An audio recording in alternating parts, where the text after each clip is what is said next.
Baik, terima kasih Pak Suwardi. Jadi banyak sekali ini tadi yang ada yang usul, ada yang tanya, ada yang curhat juga tadi. Baik, satu persatu nanti akan kami jawab. Yang pertama Pak Mundakir terkait dengan 30% dana desa yang digunakan untuk cadangan koperasi Desa Merah Putih yang itu dimulai dari tahun 2026 sampai dengan 6 tahun yang akan datang. Ya, karena di Impres 17 2025 jelas bahwa untuk DD itu nanti digunakan untuk koperasi untuk tenor waktu 6 tahun. Ya, 6 tahun. Jelas di Impresnya bunyi seperti itu. Kemudian 30% ini seperti apa? Apakah 30% ini kemudian semuanya dicadangkan dan semuanya dibayarkan? Ataukah ketika koperasi ini nanti sudah mampu, mandiri, dia berusaha dan kemudian bisa mengangsur sendiri, apakah 30% ini kemudian bagaimana kembali ke desa atau kembali ke kas negara gitu. Jadi mekanismenya adalah 30% ini untuk cadangan dalam rangka mengantisipasi ketika kegiatan usaha yang dilakukan oleh koperasi Merah Putih nanti mengalami kemacetan, mengalami kegagalan yang menyebabkan koperasi itu tidak bisa membayar angsuran. Ya. Itu maka 30% dicadangkan. Tetapi ketika nanti koperasinya kok sanggup, koperasinya mampu punya usaha dan kemudian bahkan punya keuntungan yang lebih, maka 30% itu nanti di perubahan APBDes bisa digunakan untuk kegiatan yang lain.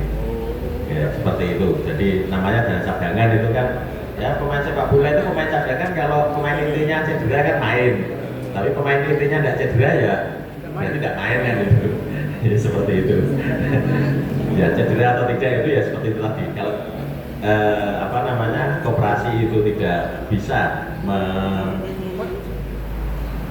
menguntungkan, tidak bisa menghasilkan keuntungan dan terpaksanya angsuran itu harus dihandle oleh desa, maka menggunakan dana desa itu tadi. Tetapi ketika mampu, ya berarti 30% ini pada saat perubahan APBDes nanti bisa dialokasikan untuk yang lain.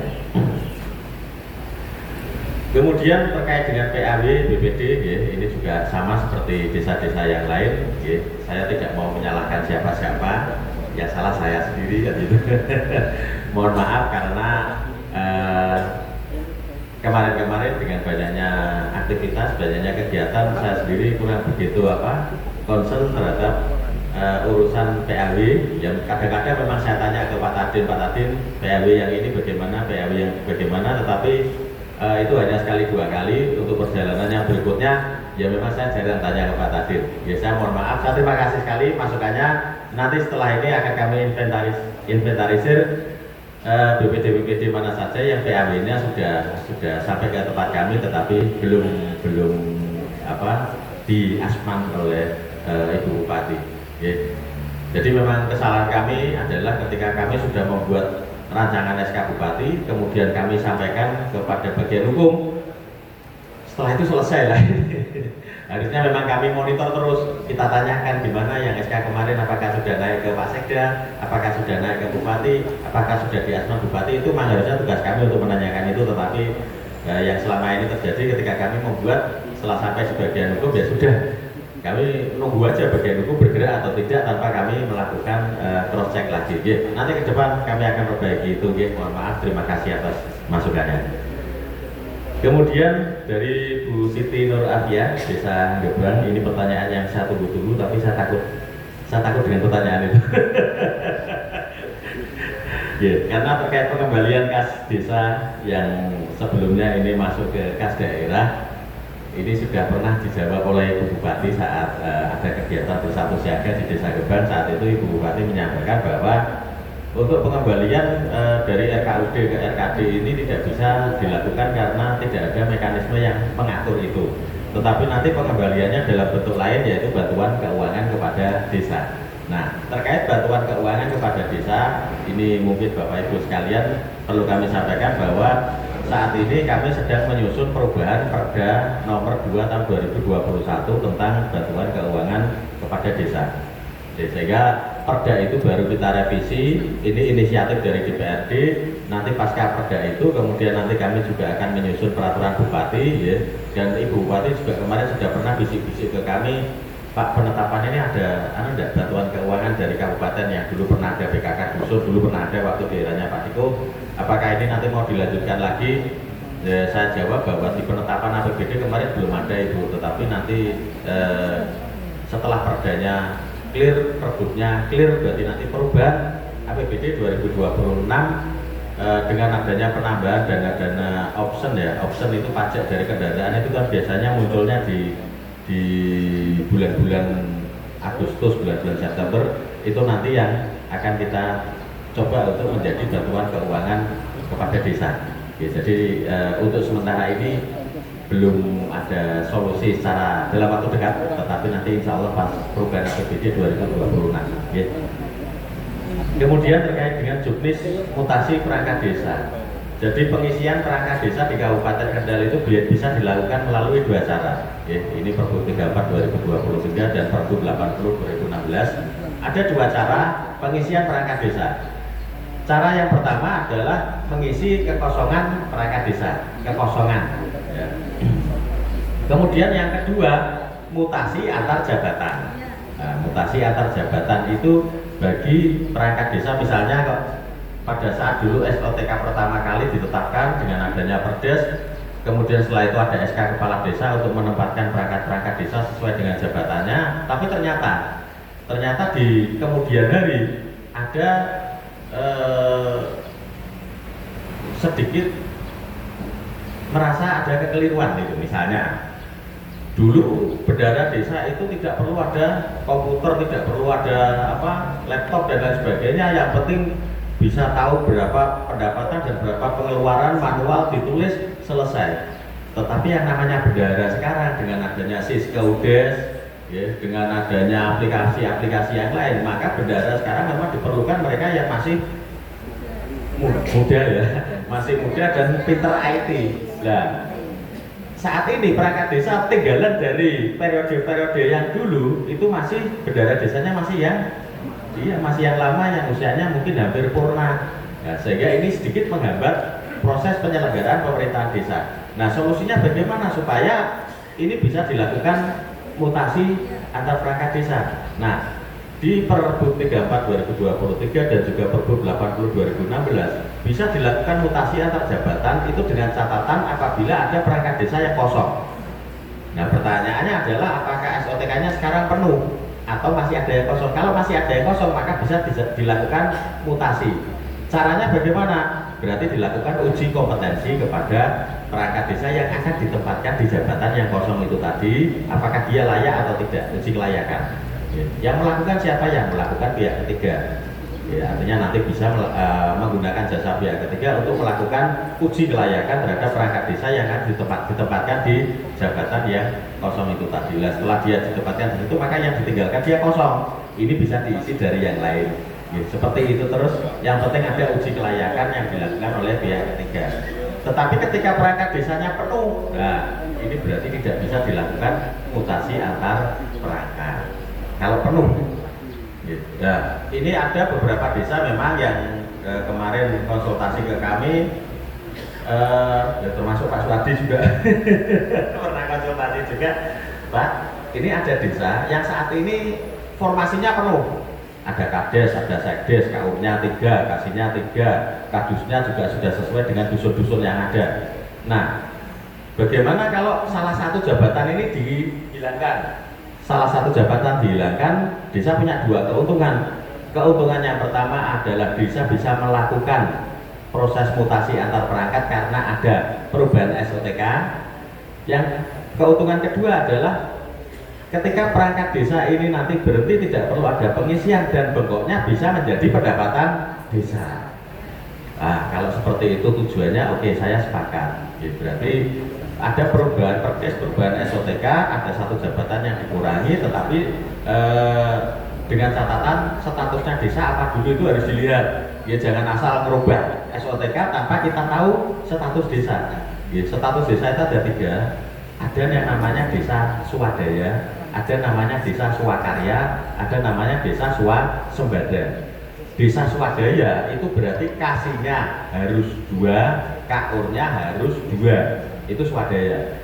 Swakarya bebas, mau kasihnya 3, kaurnya 2, atau dibalik ya, kasihnya 2, kaurnya 3 boleh ya, bebas. Kalau swasembada berarti kaurnya harus 3, kasihnya harus 3. Nah, ini harus diperhatikan dulu status desa panjenengan di status yang mana. Kalau status desanya di swakarya, monggo mengurangi 1 jabatan bisa ya, di situ nanti berarti 1 jabatan itu bentuknya bisa untuk pendapatan asli desa, dan jabatannya yang kosong nanti tidak perlu ada pengisian lagi ya, berarti ada penggabungan 2 jabatan digabung menjadi 1 ya, alurnya seperti itu ya. Kemudian terkait dengan pengadaan barang jasa yang dilakukan oleh BUMDes, yang ini bahwa oh ternyata BUMDes ya, itu harus punya toko ya, tidak. Jadi BUMDes tidak harus punya toko, saya sepakat ya, apa sampaikan Pak Mastur, BUMDes harus punya izin usaha ya, tidak harus punya toko, yang penting punya izin usaha, punya sekarang namanya NIB, nomor induk berusaha, dulu namanya SIOP dulu yang lama, sekarang namanya NIB, nomor induk berusaha. Nanti untuk NIB silahkan didaftarkan di BPMPT SP ya, dengan catatan untuk ahunya, badan hukumnya itu sudah muncul usahanya. Kalau belum berarti ditambahkan dulu di ahunya ya, izin badan hukumnya. Badan hukum dirubah dulu, ditambahkan usahanya, baru kemudian mengurus izin usahanya. Nanti kalau dari sekarang pertanyaannya, lah BPD ngurusi BUMDes itu apa? Jangan lupa Bapak Ibu, forum tertinggi di BUMDes adalah MUSDes. Ya, MUSDes itu dipimpin oleh BPD. Jadi jangan salah, BPD itu harus punya kepedulian terhadap BUMDes. BUMDes itu di bawah punya pelaksana operasional, ada direktur, sekretaris, bendahara. Di atasnya itu ada namanya penasehat, yaitu kepala desa. Di atas penasehat ada namanya pengawas. Forum tertinggi di atas pengawas itu ada namanya MUSDes. MUSDes dipimpin oleh BPD. Nah, sehingga BPD harus punya kepedulian terhadap BUMDes. Nah, oleh karena itu terkait dengan tadi BUMDes untuk bisa menjadi penyedia barang jasa dalam proses pengadaan barang jasa di desa, maka yang harus dilakukan adalah punya izin usaha sesuai dengan usaha yang akan dilakukan. Ya, tidak harus punya toko, izin usahanya yang penting. Ya. Ya, kemudian Pak Suyadi dari Desa Telahap. Nah, terkait dengan operasional BPD yang itu perlu ada standarnya. Ya. Jadi di Permendagri 110 2016, kemudian di Perda 20 2018, kemudian di Perbuk 6 2019, semuanya mengatur bahwa salah satu kewenangan BPD, kewenangan BPD salah satunya adalah mengusulkan operasional BPD kepada pemerintah desa. Itu kewenangannya BPD. Kalau panjenengan tidak tahu berarti belum pernah baca. Dibaca di Permendagri maupun di Perda maupun di Perbuk, salah satu kewenangan BPD adalah mengusulkan operasional BPD kepada pemerintah desa. Nah, sekarang pertanyaannya adalah sumbernya operasional BPD. Ini yang kadang-kadang dari pemerintah desa, mungkin kalau Pak Gerjo saya percaya beliau sudah jagoannya. Untuk desa-desa yang lain, itu kadang-kadang berpikir bahwa operasional BPD itu dari PADes, itu yang salah. Itu yang salah. Operasional BPD itu dari APBdes, bukan dari PADes. Kalau yang bersumber dari PADes itu adalah tunjangan kinerja BPD. Nah, ini yang dibedakan. Tunjangan kinerja BPD itu dari PADes. Tunjangan kinerja itu berarti tunjangan yang diberikan karena ada beban kerja BPD. Sementara operasional itu beda dengan tunjangan kinerja. Operasional itu ada pelaksanaan musyawarah BPD, ada perjalanan dinas untuk BPD, ada mungkin uang kehadiran untuk musyawarah BPD misalnya. Ya, itu yang dimaksud dengan operasional BPD. Kalau tunjangan kinerja itu memang harus ada beban-beban khusus BPD yang itu harus bersumber dari pendapatan asli desa. Nah, operasional BPD sumbernya dari mana? ADD boleh, bagi hasil pajak boleh, DD 3% dari 3% untuk 3% dari dana desa untuk operasional pemerintah desa itu juga boleh untuk operasional BPD. Jadi tidak harus dari PADES. Ini yang mindset ini yang kedua harus kita rubah, bahwa operasional BPD tidak harus bersumber dari PADES, tapi sumbernya dari APBDes. Tapi kalau di dalam operasionalnya ada tunjangan kinerja, nah ini yang tidak boleh dari selain PADES. Kalau uang kehadiran rapat musyawarah BPD bagaimana? Monggo, itu bukan tunjangan kinerja.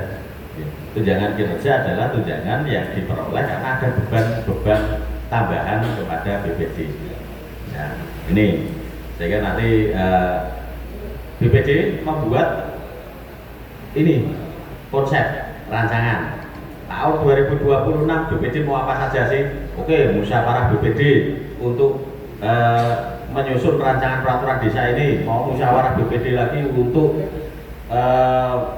terkait dengan adanya aspirasi masyarakat terkait ini, ada lagi musyawarah setahun mau berapa kali, lah itulah jumlah operasional BPD dari masing-masing desa. Nah, kemudian munculnya besaran operasional BPD di mana? Nah, ini yang kita harus belajar bersama-sama, ya, makanya di sini ada peningkatan kapasitas, tujuannya untuk itu. Besaran operasional BPD itu dibuat oleh BPD masing-masing di dalam keputusan BPD yang mengatur tentang tata tertib BPD. Ya, jadi memang di dalam Permendagri, Perda, Perbud tadi menyampaikan bahwa operasional BPD diberikan sesuai dengan kemampuan keuangan desa, itu bahasa yang di atas.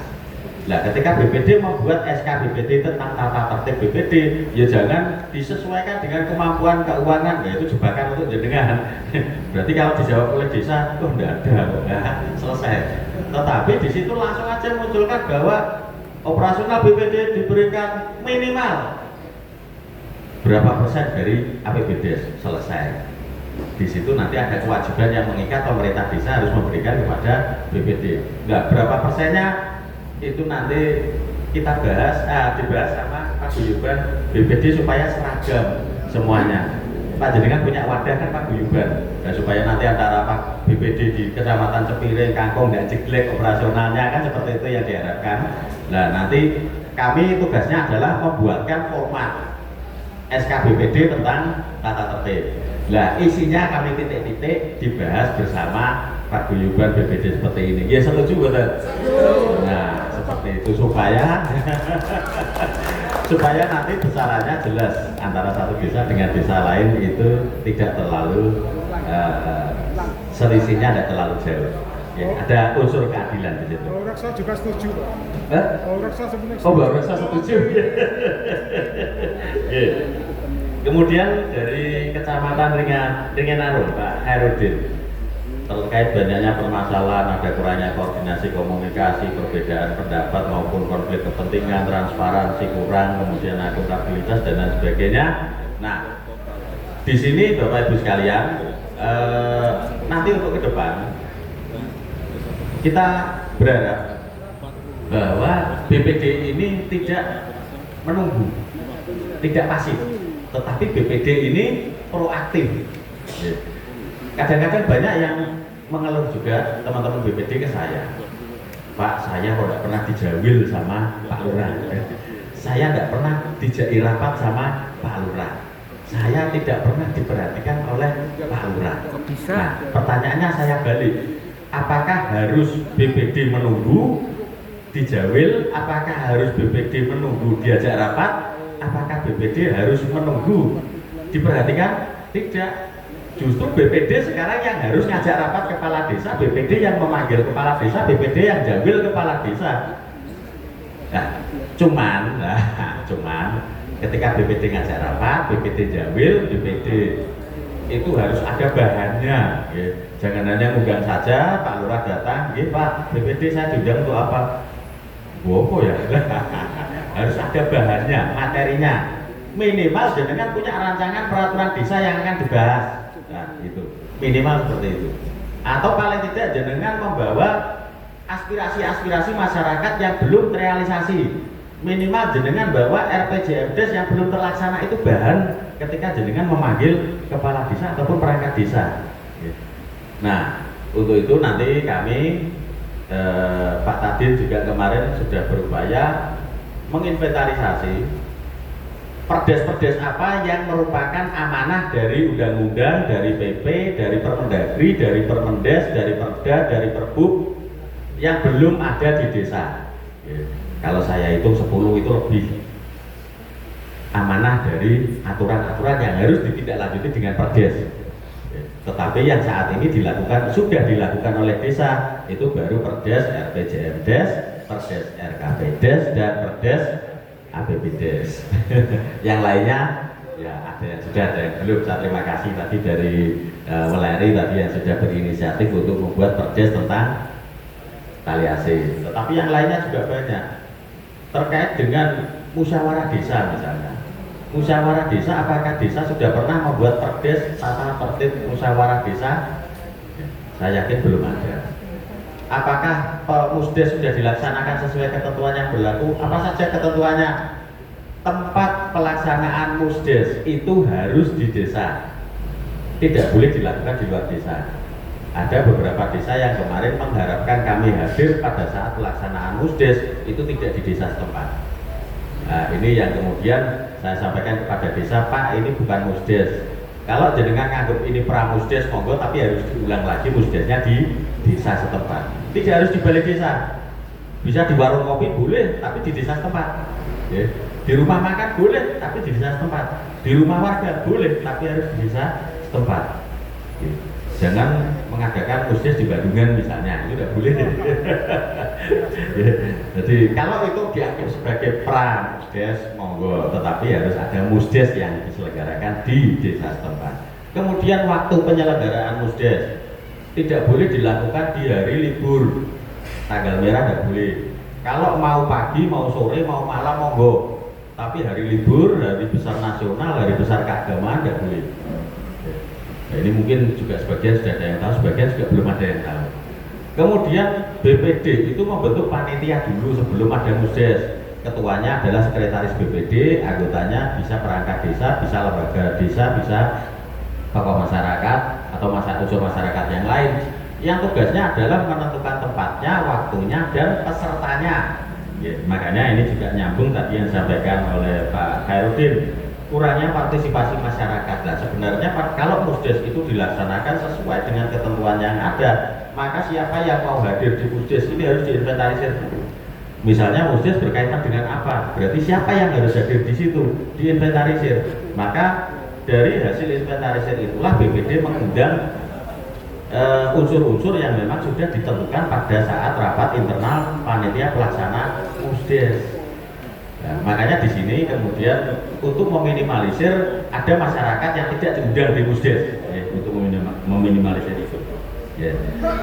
Nah, kemudian terkait dengan PAW tadi sudah saya sampaikan, ya saya minta maaf, nanti akan kami perbaiki lagi. Kemudian 3 tahun terakhir tidak mendapat operasional BPD, itulah nanti yang menjadi PR-nya paguyuban BPD untuk menyeragamkan. Kemudian, nah ini tadi ada sambungannya ya, dari Pak Toto, SKPJ Kades Pager Dawung hari ini, yaitu Pak, kalau tidak dioyak-oyak itu ternyata ya dari bagian hukum tidak segera naik ke Pak Sekda. Baru kemarin kami tanyakan ke bagian hukum, baru naik ke Pak Sekda itu hari Jumat. Hari Jumat baru naik ke Pak Sekda, padahal kami naik ke bagian hukum dari tanggal 8 Oktober.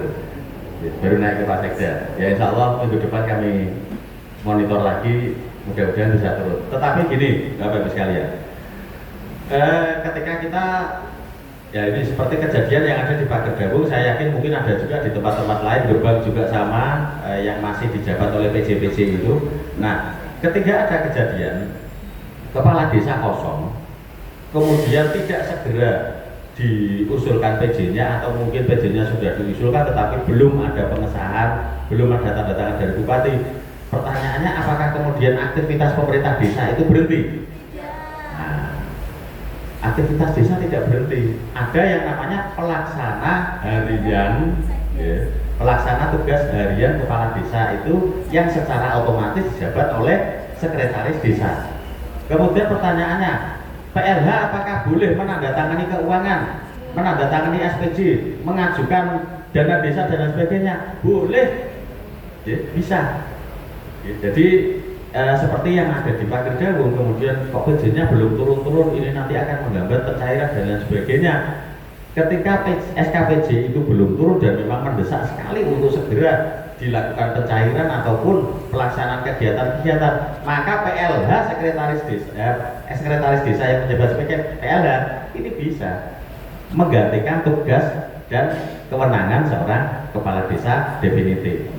Pak, itu otomatis atau harus ada dasarnya? Otomatis. Itu amanat dari peraturan Bupati nomor 12 tahun 2023. Jadi PLH memiliki kewenangan dan tugas yang sama seperti kepala desa. Yang membedakan adalah haknya. Haknya yang berbeda. Tugas, kewajiban, kewenangan sama. PJ, PLH maupun kepala desa yang definitif itu sama. Kemudian dari Kecamatan Cepiring, sama BPD untuk standar operasionalnya ya nanti dibahas di paguyuban. Kemudian terkait dengan ADD aturannya 13% dari dana transfer, betul 10% minimal dari dana transfer itu untuk ADD. Tetapi kalau tahun ini atau tahun 2026 kita terapkan 10% dengan dana transfernya yang turun drastis, nah ini tidak mungkin. Kemarin pada saat rapat pembahasan anggaran kami sampaikan bahwa kita jangan berpatokan pada 10%, pada 12%, 13%. Kita berpatokannya adalah kebutuhan real desa saja. Jadi kebutuhan real desa seperti apa? Mau kebutuhan real desa itu ternyata setelah dihitung persentasenya kok 1000% dari dana transfer, tidak masalah, tidak menyalahi aturan. Karena yang salah adalah ketika kurang dari 10%, di atas 10% tidak salah. Nah, oleh karena itu 2026 nanti ADD sudah dialokasikan minimal sama seperti tahun 2025. Kemudian dari Kecamatan Kangkung, Pak Munif dari BPDK Dilangu untuk SKPAW tadi sudah terjawab. Kemudian standar operasional BPD juga sudah terjawab. Kemudian terkait dengan honor kelembagaan, nah ini ya, honor kelembagaan ini insya Allah pertengahan bulan November ini nanti akan terbit PP turunan dari Undang-Undang Nomor 3 Tahun 2024. Nah, dampak daripada terbitnya PP sebagai tidak lanjut dari Undang-Undang Nomor 3 Tahun 2024 apa? Berarti harus ada 3 perda yang diubah. Perda apa saja? Perda yang mengatur tentang BPD, perda yang mengatur tentang Pilkades, perda yang mengatur tentang pengisian perangkat desa. Ya, 3 hal ini yang harus diubah untuk menyesuaikan dengan PP yang akan terbit nanti di pertengahan bulan November. Nah, dengan terbitnya PP itu maka perda tentang BPD pun juga nanti akan berubah. Nah, dengan perubahan perda BPD maka nanti kami juga pasti akan ngajak rapat paguyuban kira-kira MEMA yang pas seperti apa ya kan. Mau naik tunjangannya nanti usulnya ada beliau. Mau naik tunjangannya bisa. Sebenarnya kemarin ketika menyusun Pergub 75 2022 itu kenapa sekretaris dan kepala bidang itu dibuat sama? Karena kalau tidak dibuat sama nanti semakin ke bawah semakin turun lagi. Ketika sekretaris segitu ketua bidangnya kok tidak sama berarti kan turun lagi. Ketua bidang turun berarti anggota juga turun lagi. Nah, makanya sekretaris dan ketua bidang dibuat sama ini supaya anggotanya juga tidak terlalu turun, maksudnya seperti itu. Nah, tetapi nanti kita tunggu saja PP pertengahan bulan November insya Allah sesuai janji dari kementerian ini turun. Setelah itu nanti segera kita tindak lanjuti dengan 3 perda itu tadi. Nah, perda itu nanti tentunya kita akan komunikasikan juga, termasuk Pilkades juga akan kita komunikasikan dengan kepala desa, perangkat juga sama. Nanti semuanya pasti akan menyesuaikan. Kemudian Bintek di Kecamatan Kangkung yang sudah dianggarkan, Pak. Jadi pengadaan barang jasa di desa itu ada 3. Ada 3 jenis pengadaan barang jasa di desa. Pengadaan yang pertama adalah pengadaan barang jasa melalui penyedia. Pengadaan yang kedua itu pengadaan barang jasa secara swakelola. Yang ketiga itu pengadaan barang jasa lewat kerja sama. Jadi ada pengadaan barang jasa melalui kerjasama, sehingga dari Kecamatan Kangkung, kalau memang di Kecamatan Kangkung ada BKAD, Pak Oleh ya, ada BKAD-nya, ada. Kalau di Kecamatan Kangkung itu ada BKAD, maka BKAD inilah nanti sebagai pelaksana kegiatan BIMTEK yang ada di wilayah Kecamatan Kangkung. Berarti nanti SPJ-nya bagaimana, pengadaannya bagaimana, dari bendahara nanti bisa mentransfer dari rekening bendahara ke rekening BKAD. Kemudian BKAD memberikan tanda terima kepada desa, kemudian BKAD lah yang melaksanakan proses BIMTEK itu. Jadi ada 3 penyedia swasembada kerjasama. Kemudian dari Kecamatan Rawosari, ya Pak Bambang Sukoso, Taliasih untuk BPD. Untuk Koleri sebenarnya tidak salah Pak. Perdes terkait dengan tali AC itu sudah, yang tadi dengan sampaikan itu semuanya sudah sesuai dengan Undang-Undang Nomor 3 Tahun 2024. Hanya memang kita kenapa belum menyampaikan itu kepada desa? Kita menunggu PP, kita menunggu Perda, kita menunggu Perbu.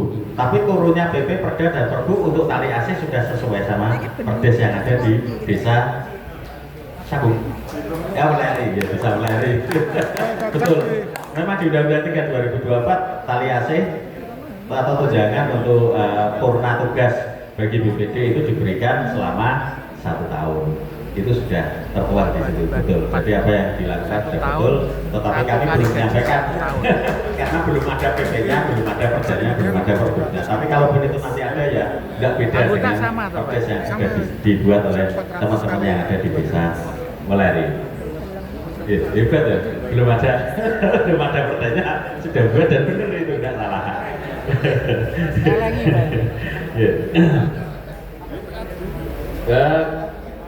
Jadi terkait dengan purna untuk BPD ini nanti kami menunggu PP, menunggu Perda, menunggu Perbu untuk disesuaikan lagi purna tugas untuk teman-teman BPD. Kemudian operasional tadi sudah terjawab, kemudian PAW juga sudah terjawab. Nah, ini yang dari Pak Sulaiman dari Sendang Sikucing. Di SD Sendang Sikucing itu tanahnya milik desa. Kemudian bagaimana kalau mau dilakukan pemanfaatan ataupun mungkin tukar menukar atau diuangkan lah istilahnya. Jadi tanah desa itu bisa dimanfaatkan melalui 2 hal. Yang pertama adalah pemanfaatan aset, yang kedua adalah pemindah tanganan aset atau tukar menukar. Istilah yang lebih tukar menukar. Jadi bisa dimanfaatkan, bisa tukar menukar. Nah, ketika tanah itu digunakan, ada beberapa desa yang memang digunakan untuk puskesmas. Pertanyaannya, puskesmas itu ada profit nggak di situ? Maksudnya ada tarikan retribusi untuk pasien nggak? Kan ada. Nah, ketika ada, maka desa bisa untuk meminta pemanfaatan dari aset desa itu berupa kerjasama pemanfaatan. Jadi nanti ada perjanjiannya, diatur, ada musdesnya, ada perjanjian kerjasamanya yang kemudian di dalam perjanjian kerjasama ini nanti, ya kalau istilahnya Pak Master tadi MOU ya, perjanjian kerjasama pemanfaatan. Nah itu nanti diatur di pasal-pasalnya berapa kontribusi untuk pendapatan asli desa, ya, kemudian pemeliharaan dan lain sebagainya. Nah itu ketika dilakukan melalui pemanfaatan aset desa. Tetapi khusus untuk bangunan SD, mohon izin, bangunan SD ini tidak ada keuntungan yang didapat oleh pihak sekolah. Ya, semuanya murni untuk kegiatan sosial. Sehingga keuntungan yang didapat oleh desa bukan nanti berupa uang, tetapi yang didapat adalah berupa peningkatan sumber daya manusia bagi warga yang ada di desa tersebut. Itu untuk tanah SD. Kalau untuk pasar desa, untuk pasar kabupaten, untuk puskesmas mau diambil kontribusi pendapatan asli desanya, monggo. Tetapi sekali lagi prinsip tanah SD, tanah desa, kalau memang ada sisa lahan mau dimanfaatkan oleh desa itu silakan. Karena itu tanahnya desa, mau diapa-apakan oleh desa monggo. Tetapi kalau berharap kontribusi pendapatan asli desa karena pihak sekolahan juga bukan lembaga yang menarik retribusi mendapatkan keuntungan, tapi murni untuk sosial.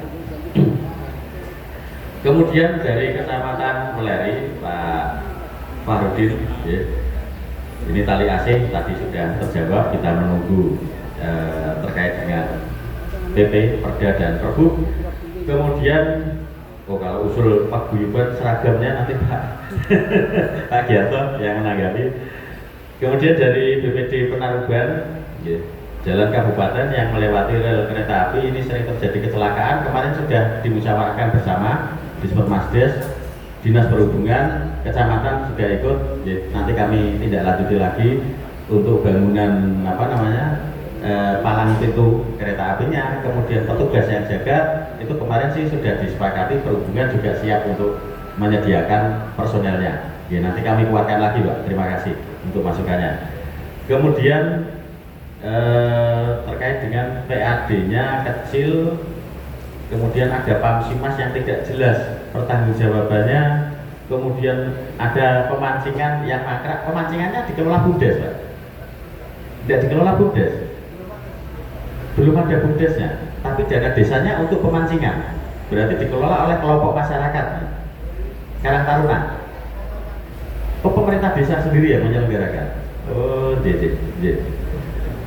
Nah, ini berarti nanti kembali lagi yang disampaikan oleh Pak Mastur, itu tugas BPD, fungsi yang ketiga tadi, fungsi pengawasan, fungsi supervisi. Maka ketika BPD itu diakui oleh masyarakat, pripun ini BPD ini kok medel mawon, pripun ini BPD ini kok tidak ada aksi, bagaimana ini BPD-nya kok tidak ada teguran kepada pemerintah desa. Ya, berarti saya anggap itu masyarakat yang cerdas. Karena memang BPD memiliki satu fungsi pengawasan, fungsi supervisi. Nah, ketika itu masyarakat mengeluh kepada BPD, maka BPD menampung aspirasi itu. BPD bisa membawa itu ke musyawarah desa atau BPD bisa bersurat kepada desa.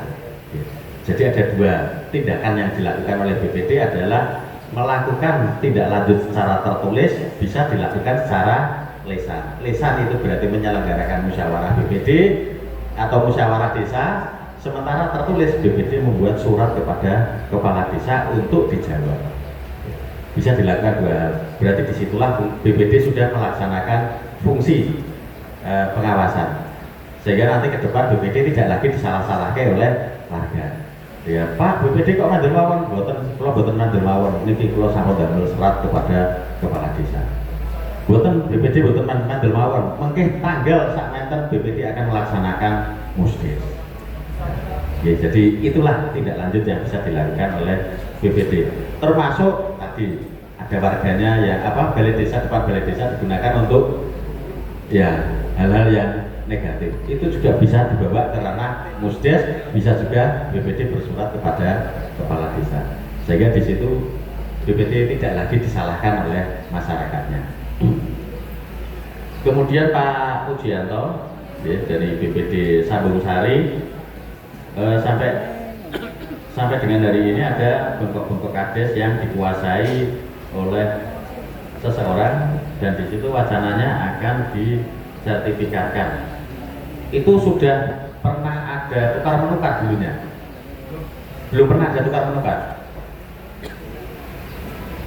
Jadi, saya kira ini saya belum bisa menjawab karena kronologinya saya harus tahu persis, Pak. Kronologi dari tanah itu dulunya seperti apa, bukti kepemilikannya apa, bagaimana bisa dikuasai oleh pihak ketiga. Ini saya nanti butuh komunikasi lebih lanjut. Jadi nanti saya komunikasikan lebih lanjut dengan Pak Pujianto. Nanti saya ingin tahu kronologisnya seperti apa. Karena kalau tidak tahu kronologisnya, saya takut nanti salah menjawab di sini. Ternyata ceritanya berbeda dengan yang benar dialami kondisi realnya. Karena saya beberapa kali seperti ini, Pak, di forum bertanya, tapi saya tidak tahu kronologinya. Saya jawab, ternyata itu dijadikan acuan bagi desa. dan desa melakukan itu ternyata yang diceritakan desa ke saya itu tidak sesuai dengan kondisi real di lapangan. Akhirnya saya merasa berdosa, makanya saya pengen kronologinya yang lebih rinci, lebih detail untuk nanti kita carikan solusinya bersama-sama. Ya. Kemudian Pak Teguh Doyo dari BPD Desa Weleri, ya. Terkait dengan Kokdes, apakah hanya tahun 2026 saja ataukah seterusnya menyediakan dana cadangan? Kalau di impresnya 6 tahun 6 tahun disediakan terus, tapi sifatnya hanya disediakan. Kalau ternyata sudah terbayarkan oleh koperasi, ya dikembalikan lagi ke desa untuk kegiatan yang lain, ya. Jadi terkait dengan penyediaan anggaran ini 6 tahun Pak, di impresnya setiap tahun harus disediakan terus cadangannya, ya. Ya, saya kira itu Pak Suardi, kami kembalikan lagi.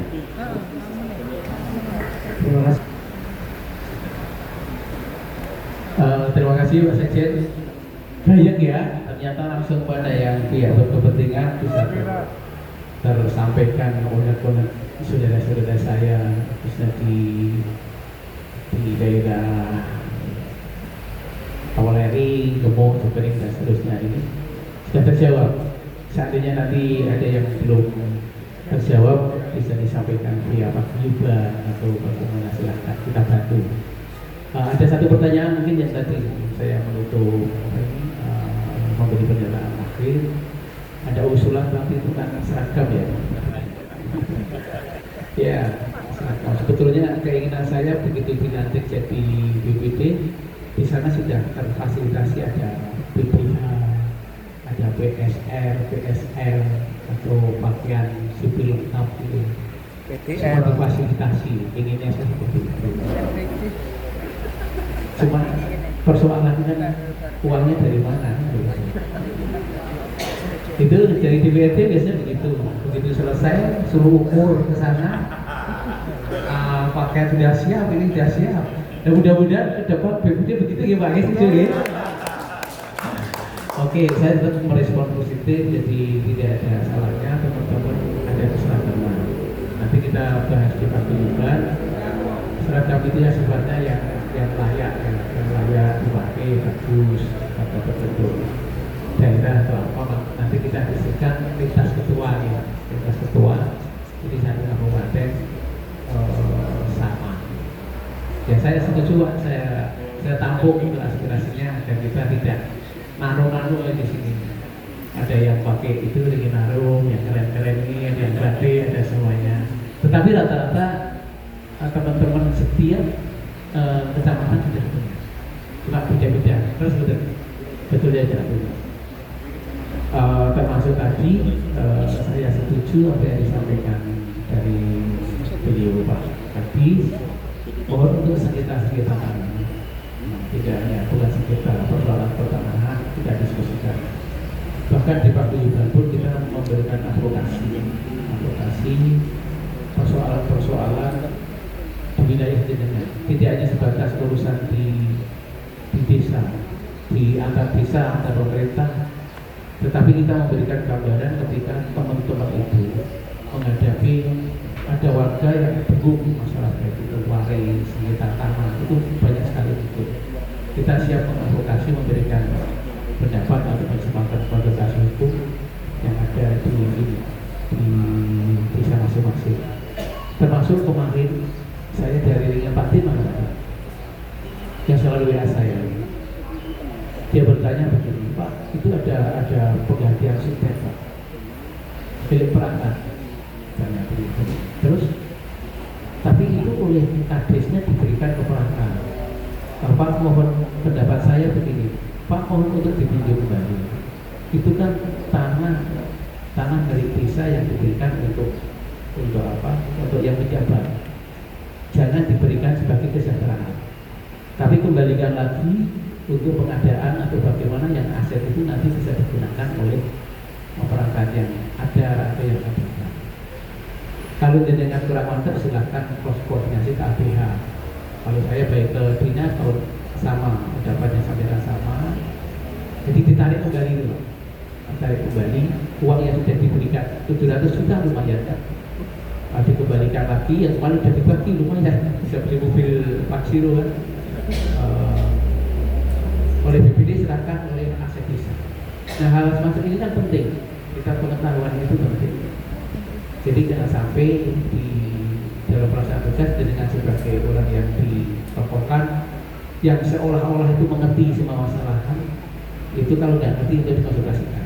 Seperti tadi Pak Kadis, yang kita tahu dulu legal standingnya, statusnya dan seterusnya, bagaimana baru kita membuat sebuah konstruksi hukum.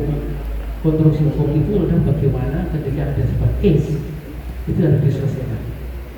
Konkretnya demikian. Tapi masalah tanah desa dipakai restoran, coba itu dilihat dulu riwayat tanah itu statusnya sekarang dari siapa, dipakai itu dalam rangka apa, apakah dia sewa atau apa.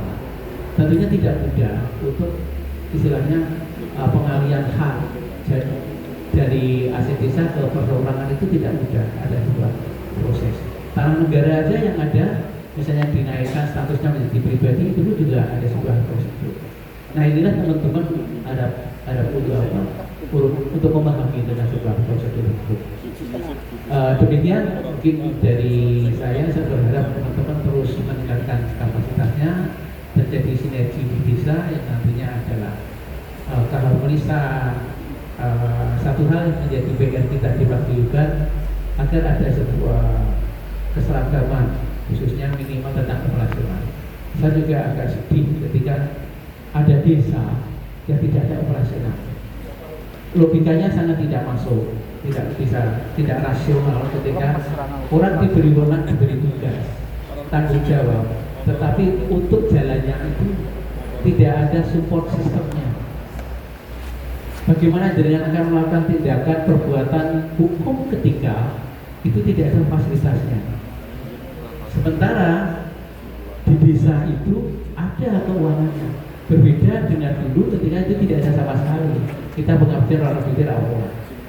Sekarang ada, saya menggarisbawahi apa saya bukan Pak Kadis tadi, itu wewenang. Wewenang itu mempunyai kekuatan. Nah, makanya wewenang itu gunakan. Ketika itu tidak ada, bagaimana dengan bicara di dalam perencanaan APBDes?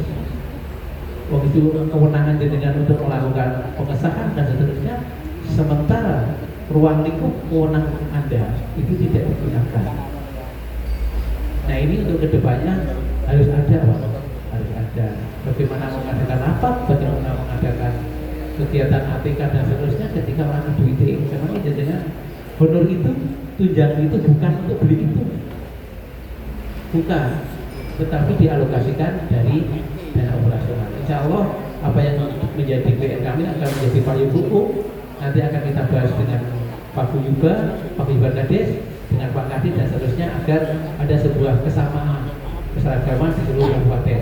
Jadi jangan sampai nanti di belakang hari ada desa yang tidak ada operasional. Makanya dibagi. Begitu, terima kasih. Kami terus akan melakukan hal-hal yang terbaik untuk teman-teman. Nah, terima kasih, saya kembalikan pada Pak Sesen. Terima kasih.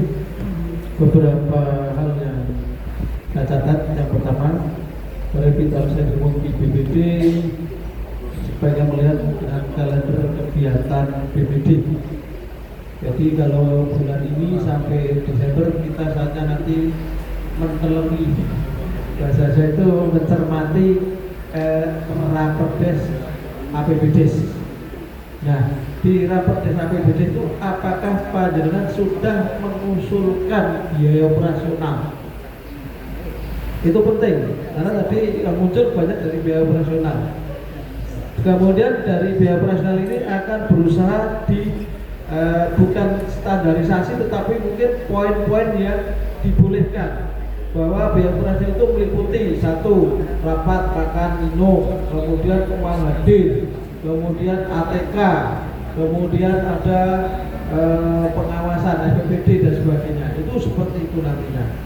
Kemudian yang ketiga terkait dengan PAW anggota BPD. Nanti dari beberapa masih menjadi PR.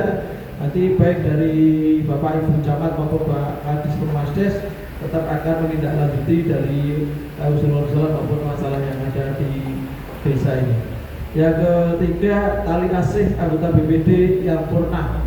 Ini kita mudah-mudahan sudah ada memang di Perbu nomor 3 2024 tentang revisi kedua Undang-Undang Pemerintah Dasar Desa itu sudah ada. Kita malah ditambah hak-haknya. Salah satunya adalah biaya tadi untuk tali asih. Nah, monggo ini nanti makanya kita tetap membaca, meningkatkan kapasitas dan kemampuan atau kompetensi kita. Kemudian yang selanjutnya ini untuk terkait pengelolaan dan peningkatan PADES melalui BUMDes atau LKD, Lembaga Keuangan Desa. Silakan nanti ini juga perlu untuk ditingkatkan. Kemudian juga untuk pengelolaan aset desa. Kemudian untuk peningkatan kapasitas dan kompetensi, peningkatan kesejahteraan BPD dan soliditas inter BPD dan sinergitas dengan BUMDes. Yang terakhir, usulan seragam BPD Kabupaten, tolong kewajiban yang ada saja untuk iuran bulanan 2.000 per anggota saja dicukupi. Yang kedua, nomor 1, untuk tidak ada lagi yang nolak untuk membeli kalender. Ada nolak. Ini nanti tak laporkan Pak Camat Cepiring itu. Desa Botomula itu nggak mau bayar Pak. Oke, betul. Jalur ke Pak. Ya, ini ketuanya yang laporan. Kemudian ada beberapa yang memang non-sewu menganggap paguyuban BPD itu tidak ada gunanya dan manfaatnya. Saya tanya, ada nggak manfaatnya bagi kita semua? Perlu dilanjutkan enggak? Semangat? Mendukung program kami? Oke. Nah, ini kita masih ada 20 bulan. Sekitar 20 bulan kita sampai ada yang kalau Juli 2027 itu habis periodenya. Jadi di 2 tahun terakhir ini kita akan tetap berjuang maksimal. Ya, kita akan meninggalkan yang baik-baik untuk BPD. Karena setelah ini, mohon maaf, saya sudah tidak bisa calon lagi. Kemudian untuk yang terakhir, nanti setelah saya tutup, kita foto bersama. Dan sebelum saya tutup, saya minta keikhlasan kita untuk membaca surat Al-Fatihah untuk beliau Bapak Haji Mahfud SE almarhum. Ila bila hadinian masyarakat Rasulullah Al-Fatihah.